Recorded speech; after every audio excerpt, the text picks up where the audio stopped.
Baiklah, kita masuk 1.1 reka bentuk mekatronik di mana standard pembelajaran 1.1.3 menerangkan fungsi elemen mekatronik pada produk sedia ada. 1.14 pula menghasilkan gambar raja blok produk mekatronik sedia ada. Okey. Reka bentuk mekatronik juga, objektif pembelajaran kita adalah pelajar dapat menyebut fungsi elemen mekatronik dengan tepat dan kedua menghasilkan gambar rajah blok produk mekatronik sedia ada. Okey, standard pembelajaran 1.1.3 iaitu menerangkan fungsi elemen mekatronik pada produk sedia ada. Okey, ini adalah contoh produk mekatronik iaitu yang pertama kita dapat tengok itu adalah kereta kawalan jauh. Yang kedua pula adalah pintu gelangsar automatik dan yang terakhir adalah mesin basuh automatik. Okey, kamu boleh tengok contoh gambar yang diberi.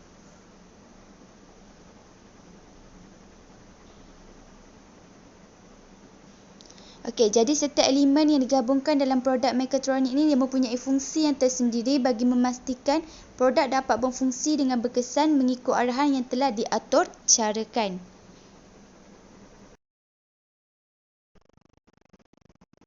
Ini adalah elemen mekatronik yang pertama iaitu kereta kawalan jauh. Okey, itu adalah contoh gambar bagi kereta kawalan jauh.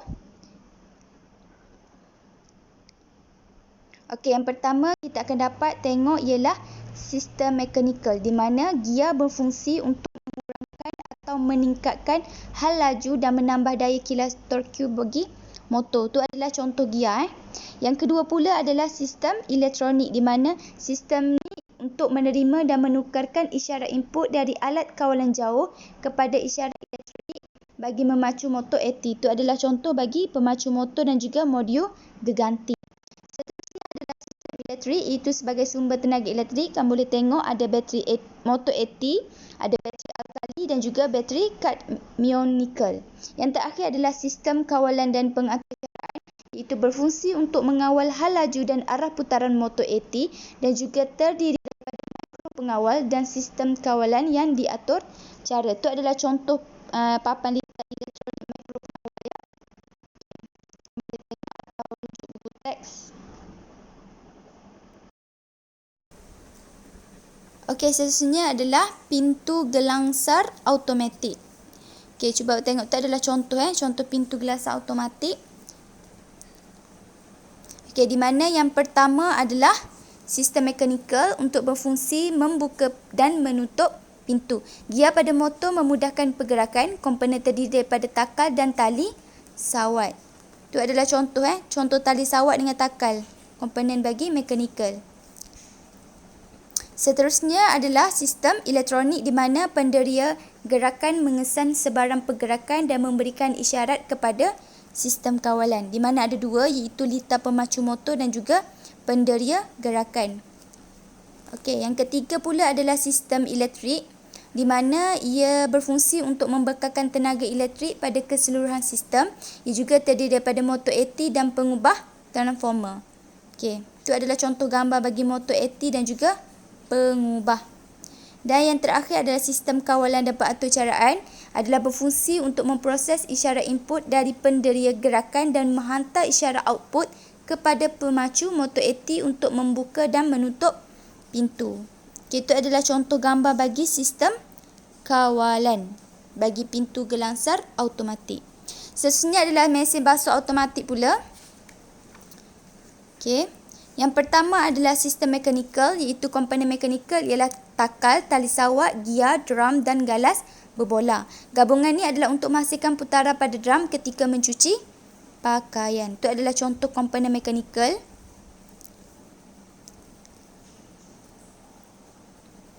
Okey, seterusnya adalah sistem elektronik di mana butang pada panel kawalan digunakan untuk memberikan arahan seperti on off, start, pause dan lain-lain. Itu adalah contoh bagi papan litar tercetak untuk diod dan kapasitor.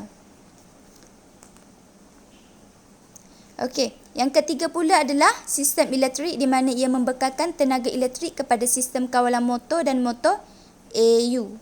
Okey, itu adalah gambar bagi motor AU dan juga pengubah.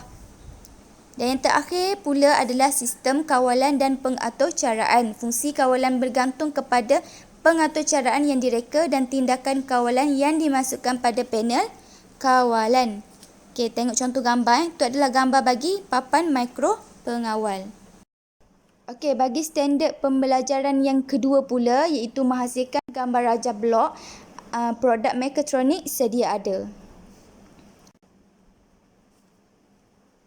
Okey, bagi 1.1.4 menghasilkan gambar raja blok ni, produk mekatronik sedia ada. Sebelum kita nak menghasilkan produk tu, kita kena tahu dulu apa itu raja blok. Raja blok ni adalah sebagai suatu lukisan yang mewakili lita atau elemen yang dilukis dalam bentuk blok.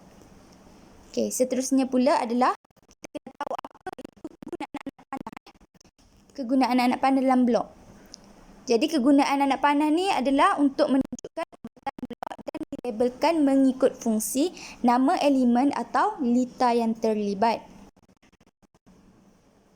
Okey, seterusnya pula adalah ada 3 bahagian dalam menghasilkan gambar raja blok ni. Ada input, ada proses dan juga output. Mana dalam input ni ada peranti masukan dan seterusnya ada pengawal. Di atas pengawal tu akan ada pengaturcaraan dan yang terakhir dalam output tu ada peranti keluaran. Okey. Seterusnya input. Apa itu input? Input ni adalah bahagian yang berfungsi menerima dan menghantar isyarat daripada peranti masukan kepada bahagian pengawal untuk diproses. Bagi proses juga adalah memproses isyarat daripada peranti masukan mengikut pengaturcaraan yang telah ditetapkan. Yang terakhir adalah output, di mana untuk menjalankan tindakan selanjutnya melalui peranti keluaran setelah menerima isyarat daripada bahagian pengawal. Bagi gambar raja blok untuk kereta kawalan jauh pula, itu adalah contoh blok kereta kawalan jauh yang tidak menggunakan alat kawalan jauh yang biasa, tapi dia menggunakan, tengok tu, dekat tepi dia tu adalah telefon pintar. Jadi telefon bimbit tu dijadikan sebagai alat kawalan untuk memberi isyarat kepada kereta tu untuk bergerak.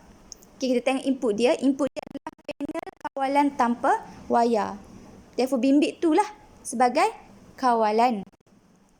Seterusnya adalah proses, di mana dalam proses tu ada mikro pengawal.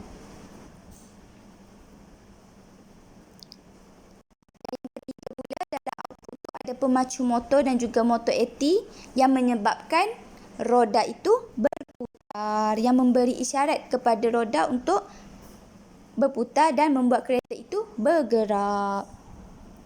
Kamu boleh tengok contoh dalam buku teks muka 19. Seterusnya adalah blok pintu gelangsa automatik pula. Okay, yang awak pergi supermarket tu yang buka dan tutup sendiri tu.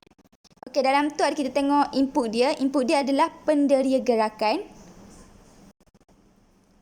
yang akan pergerakan objek atau benda hidup seperti manusia. Dia akan detect lah. Okay. Seterusnya adalah proses yang sama juga. Ada mikro pengawal. Dan ada yang terakhir adalah output, di mana ada motor AT, takal dan tali sawat dan juga pemacu motor. Okay, ketiga-tiga benda ni bertujuan untuk memberi pergerakan untuk membuka dan menutup pintu. Okay, tengok contoh dalam buku teks muka surat 20 supaya kamu lebih faham.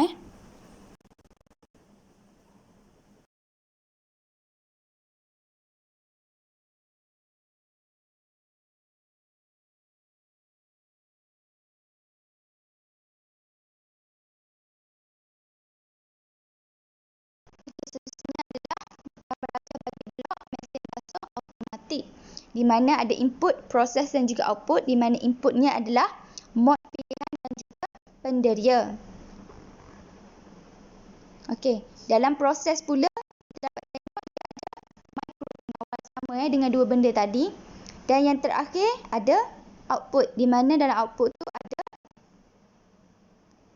motor AU, takal dan tali sawat serta pemacu motor yang akan menyebabkan ketiga benda ni lah yang akan menyebabkan drum berpusing. Drum dalam mesin basuh automatik tu berpusing. Jadi sekian itu saja daripada saya. Terima kasih. Assalamualaikum.